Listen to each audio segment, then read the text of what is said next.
High everyone, welcome back to my channel. तर आज आपण बघणार आहोत आवळ्याचे कमीत कमी 3 रेसिपी आपण इथे बघणार आहोत. तर या सीझनमध्ये भरभरून आवळा मिळतो आणि आवळ्याला आपल्याकडे अमृत फळ असं म्हटलं जातो.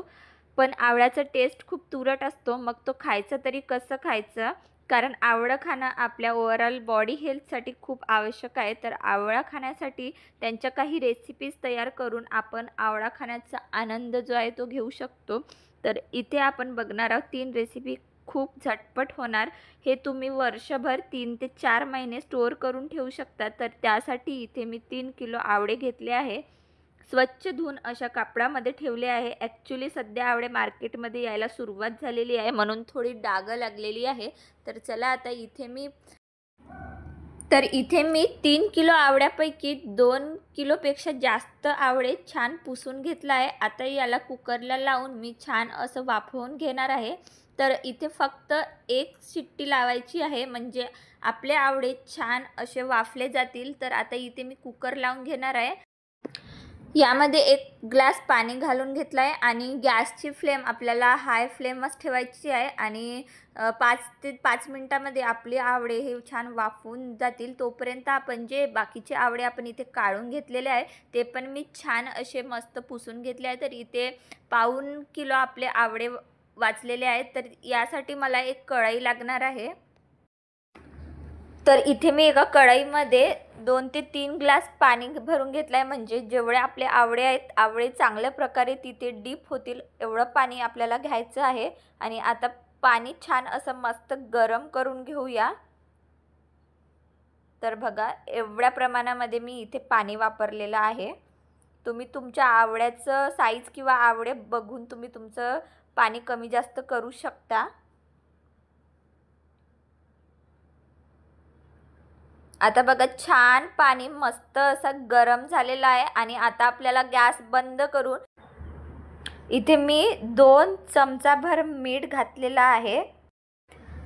तर आता हे पाणी असं बाजूला काढून घेऊया आणि याला थोडं कमीत कमी 5 ते 10 मिनिट थोडं असंच थंड होऊ देऊया. त्यानंतरची आपण प्रोसिजर करूया.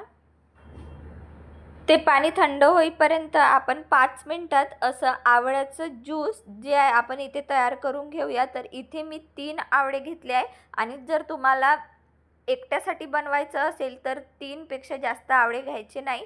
आणि दोघांसाठी बनवायचं असेल हा ज्यूस तर 4 किंवा 5 आवळे आपण इथे वापरू शकतो. इथे मी थोडा कढीपत्ता घेतला आहे आणि थोडा किंचित छोटासा असा आल्याचा तुकडा घेतला आहे. आणि आता सगळं मी असं बारीक करून मिक्सरमध्ये मी छान बारीक करून याचं एक फाईन पेस्ट तयार करून घेणार आहे. तर बघा, इथे मी छान असं मस्त फाईन पेस्ट तयार करून घेतला आणि आता एका चाळणीने आपण हा सगळा जो पेस्ट आहे तो छान असं गाळून घेऊया. तर अशा प्रकारे जर गाळलं तर आपलं ज्यूस खूप छान तयार होतो. आणि इथे मी अर्धा ग्लास पाणी घातलेलं आहे. तर बघा, अशा प्रकारे मी सगळं असं चाळणीने छान असं गाळून घेतलेलं आहे आणि इथे आपला ज्यूस तयार झालेला आहे. तर या ज्यूसमध्ये तुम्ही थोडं मीठ घालून पण पिऊ शकता. तर अशा प्रकारे आपला ज्यूस तयार झाला आहे. आणि हा जो आपला फाईन पेस्ट निघालेला आहे त्याला आपण केसांसाठी हेअर मास्क म्हणून आपण त्याला यूज करू शकतो. तर अशा प्रकारे आपली इथे 2 मिनिटाची एक रेसिपी इथे आपली तयार झाली आहे. आणि हे ज्यूस आपण सकाळला उठल्याबरोबर जर उपाशीपोटी घेतलं तर याचे बरेच फायदे आपल्याला होत असतात. बहुतेक आपल्या स्किनला, आपल्या हेअरला, आपल्या ओव्हरऑल बॉडीसाठी हा ज्यूस खूप उपयोगात येतो. तर पाणी इथे थोडं आता थंड झालेलं आहे. तर इथे आपण आता 1 चमचाभर हळद घालूया आणि छान असं परतून घेऊया. आणि इथे मी 3 ते 4 अशा हिरव्या मिरच्या कट करून घेतल्या आहे आणि इथे मी आता घालून असं छान परतून घेणार आहे. आणि आपण जे आवळे बाजूला काढले होते ते असे एक एक करून यामध्ये घालून घेऊया. तर पाणी थोडा कोमट असला पाहिजे, म्हणजे आपले आवळे जे आहेत ते छान असे सॉफ्ट तयार होतील. आणि मग ते 8 दिवसानंतर त्याच्या फोडी अशा छान अशा सलग निघतील. म्हणून असं आपल्याला पाणी थोडा कोमट असणं खूप गरजेचं आहे. तर अशा प्रकारे सगळे आवळे मी असे टाकून घेतले आणि आता छान एकदा परतून घेऊन आपण 2 तास याला असंच ठेवून देऊया.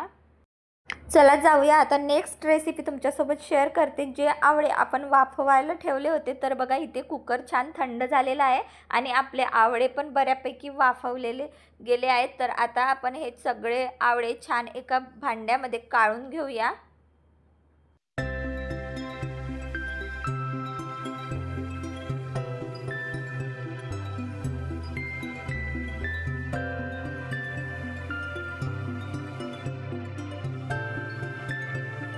तर अशा प्रकारे मी सगळे आवळे असे काढून घेऊन बाजूला ठेवून घेते, म्हणजे आवळे छान असे थंड झाले पाहिजे. आणि आता इथे मी हा जो आवळा आपण वाफवलेला पाणी होता तो मी इथे काढून आपण या केस धुण्यासाठी आपण हा पाणी यूज करू शकतो. कंडिशनर म्हणून खूप कामात येते हा पाणी.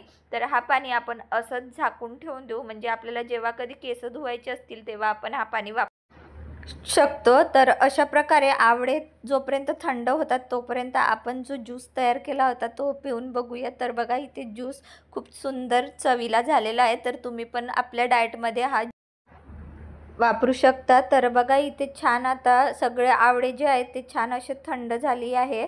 तर आता इथे मी सगळे आवळे असे छान अशा फोडी काढून घेणार आहे. तर एका चाकूच्या साहाय्याने मी असं छान त्याच्या लेअरनी अशा फोडी काढून घेते. तर बघा अशा प्रकारे सगळी मी अशी आवळे जे आहे त्याचे असे छान फोडी तयार करून घेतल्या आहे आणि या बिया मी बाजूला काढून घेतल्या आहे. तर इथे एक छान असं भांडं घ्यायचं आणि इथे मी आपले आवळे जेवढे असतील, म्हणजे माझे आवळे इथे मी कमीत कमी 1.5 किलो आवळे घेतले, तर 1.5 किलोच इथे मी साखर घालणार आहे. तर अशा प्रकारे आपण साखर घालून इथे जे काही आपण आवळ्याच्या फोडी तयार केल्या होत्या त्या आपण इथे घालून घेऊया. आणि मार्केटसारखी आवळा कँडी आपण इथे तयार करून घेणार आहोत. तर इथे मी सगळ्या फोडी अशा घालून घेतल्या आणि आता छान याला मस्त असं परतून घेऊन आणि 2 तासाच्या आतमध्येच आपल्या साखरेला छान असं पाणी सुटेल, म्हणून आपण याला आता असं छान परतून घेऊन झाकून ठेवून देऊया. आणि 2 दिवस आपल्याला हे आवळे असेच या साखरेमध्ये डिप करून ठेवायचे आहे. आणि एक गोष्ट लक्षात ठेवायची, म्हणजे दिवसातून 2दा आपल्याला असं चम्मचनी परतत राहावं लागणार आहे, म्हणजे आपल्या या कँडीला कुठलीच बुरशी वगैरे लागणार नाही. आणि आता 2 दिवस याला असंच ठेवून विसरून जायचं. तर अशा प्रकारे 2 तास झालेली आहे आपली. आणि आता हे जे आपण मिठातले आवळे तयार केले होते हे छान मस्त थंडे झालेले आहे. आणि बघा आवळ्याचा कलर पण असं सुंदर असं बदललेला आहे. आणि आता या आवळ्याला आपण असंच 3 ते 4 महिने असं स्टोअर करून ठेवणार आहोत. त्यासाठी आपण ही प्रोसिजर केली होती. तर इथे मी एक मोठी बरणी घेतली. बरणीला छान वॉश करून छान असं पुसून घ्यायचं, म्हणजे कुठल्याही बरणीला मॉइश्चर असं लागलेला छान एका स्वच्छ कापडाने आपण ही बरणी मस्त असं पुसून घेऊया. आणि आता हे जे आवळे आपण तयार केले होते त्यामध्ये एका चम्मचच्या साहाय्याने असं आपण तिथे घालून घेऊया. तर बघा अशा प्रकारे आपला जो हा मीठ आवळा आहे तो तयार झालेला आहे. आणि असं बरणीमध्ये सगळं भरून मी जो आपला तयार केलेला आपण हा पाणी होतं तो असं वरून मी घालून घेणार आहे. आणि याला तुम्ही फ्रीजमध्ये किंवा बाहेरही 3 ते 4 महिने आरामशीर याला स्टोअर करू शकता. आणि 8 दिवसानंतर याचे छान अशा फोडी तयार होतात. ते आपण घरातल्या सगळ्या प्रत्येक व्यक्तीला किंवा मुलांनासुद्धा आपण देऊ शकतो. खूप टेस्टी लागतात आणि खूप आवडीने घरचे लोक खाऊ पण शकतील. आणि अशा प्रकारे जर आपण आवळ्याची रेसिपी करून जर आपण आवळे असे खाल्ले तर खूप फायदे होतात आपल्याला. तर बघा इथे मी जे आवळा वाफवून घेऊन त्याचे जे मी फोडी तयार केल्या होत्या, यापैकी 1.5 किलो आवळ्याच्या फोडींचे मी इथे हे जे आपली आवळा कँडी आहे ते तयार करून घेतली होती. आणि आता उरलेल्या ज्या फोडी आहेत त्याचा आपण असा मस्त गूळ आवळा म्हणून एक रेसिपी आहे ते आपण तयार करू शकतो. तर इथे मी 1/4 किलो हे आवळ्याच्या फोडी उरलेल्या आहेत आणि इथे गूळ घेतला आहे, म्हणजे 1/4 किलोच गूळ घेतलेला आहे. तर बघा इथे आता छान असं भांडं गरम करून घेऊया. तिथे या सगळ्या फोडी आपण इथे घालून घेऊया. आणि आता गॅसचा फ्लेम आपल्याला सुरुवातीपासून तर शेवटपर्यंत कमीच ठेवायचा आहे. आवळे छान परतून घेऊया. आता यामध्ये हा गूळ घालून घेऊया. ॲक्च्युली गूळ मी 1/4 किलो नाही तर 1 पाव वापरलेला आहे. सांगताना मला थोडं सुचलं नाही, म्हणून मी आता इथे फक्त 1 पाव गूळ घेतला आहे. आणि थोडी इथे मी साखर पण ॲड करणार आहे. तर छान असं मस्त परतून घेऊया आणि शेवटपर्यंत आपल्याला ही प्रोसिजर अशीच करत राहावी लागणार. हा माझं गूळ खूप जुनं गूळ होतं म्हणून थोडा काळपट रंगाचा दिसून राहिलेला आहे. तुम्ही फ्रेश गूळ इथे वापरू शकता. तर असं छान असं मस्त परतून घेऊया. जोपर्यंत आपल्या गुळाला पूर्णपणे पाणी सुटत नाही तोपर्यंत असं परतत राहूया. म्हणजे गूळ जो आहे तो आपल्या कढईला असं लागणार नाही आणि जळणार सुद्धा नाही. आणि खूप छान रेसिपी आहे. इन्स्टंट तुम्हाला जर आवळे कंझ्युम करायचे असतील तर ही रेसिपी बेस्ट आहे. म्हणजे आपली 1 तासामध्ये ही रेसिपी तयार होऊन जाते. तर बघा इथे छान असं आवळ्याचं पूर्ण पाणी झालेलं आहे आणि आता आवळ्याचा रंग पण असा मस्त चेंज झालेला आहे. तर याला असंच पुन्हा 10 ते 15 मिनिट असंच परतून घेऊया. तर बघा बऱ्यापैकी पूर्ण कलर जो आहे गुळाचा चेंज झालेला आहे आणि आता इथे चेक करूया. पाक आपल्याला असं एकतार असं येईपर्यंत पाक हा तयार करून घ्यायचा आहे. म्हणजे तेव्हा आपल्याला समजेल की आता आपली ही रेसिपी तयार झालेली आहे. तर आता असं मस्त असं परतून घेऊया. म्हणजे छान आवळ्याच्या फोडी मस्त शिजल्या जातील. तर बघा इथे छान असा आपला गूळ आवळा मस्तपैकी तयार झालेला आहे आणि तुम्ही हे इन्स्टंट खाऊ शकता. आणि अशा प्रकारे जर आपण रेसिपीद्वारे जर आवळा कंझ्युम केला तर आपल्या बॉडीसाठी ओव्हरऑल हेल्थसाठी खूप गरजेचं असते. तर अशा प्रकारे या माझ्या 3 रेसिपी इथे मी तयार केलेल्या आहेत. तर आता बघा याला जे आहे पाणी सुटलेलं आहे आणि आता याला 2 दिवस असंच सतत झाकून आपण ठेवणार आहोत. तर बघा हा गूळ आवळा थंड झाला आणि आता मी याला काचेच्या बॉटलमध्ये असं काढून घेतलं.